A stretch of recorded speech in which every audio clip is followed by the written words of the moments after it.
Nessa está o que hecho também que não vai Ministério Público ainda, como quizás algo que indício que não tem suficiente base legal ahora para o qual um caso eventualmente um caso penal para o qual tem corrupção de permiso de táxi. Você sabe, então nesse minuto, se o ministro vai Ministério Público ou não, é a sua responsabilidade de isso, e não mestre comunicar na nenhum gente se vai Ministério Público, não? Porque lei estipula que cada de nós que topa algo da execução de nosso trabalho tinha dever de ir para o Ministério Público.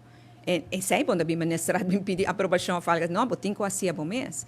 Que me sei não perdona nenhum comentário sobre a coisa. É a única coisa que ela encontrar de corrupção que ela mencionar, me sabe se ela mostra nosso obstáculo que tem, mas não nossa aqui que está, isso não é nosso assunto, simplesmente não é nosso assunto. Então, parte do Ministério Público me lá dentro sua mão para contestar. E não vai ter com o Leo, não há ministro para confirmar, mas o Ministério Público tem com o Leo, não tem nenhum caso penal andando depois do tema. Nós lo temos que tem viaja também, botem que fazer uma investigação para o Ministério Público, não? Porque acorda, essa que está general a trove, acorda que se você chega a entregar queijo, ante queijo está falso, tá, bote som, quando não vai investigar agora.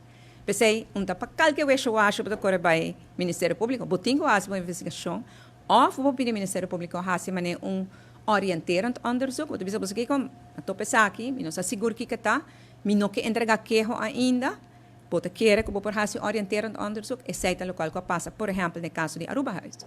Quando nós aí, nós não sabemos se algo penal dentro, porque está uma investigação administrativa, anterior nós do Ministério Público bisa na fazer orienterend onderzoek, anterior na bem back na bisa não se a detectar coisa penal, por favor, fazer aangifte. Essa é uma procedura que bota encaminhada em certo caso, mas no caso que eu não posso dar um comentário. Claro.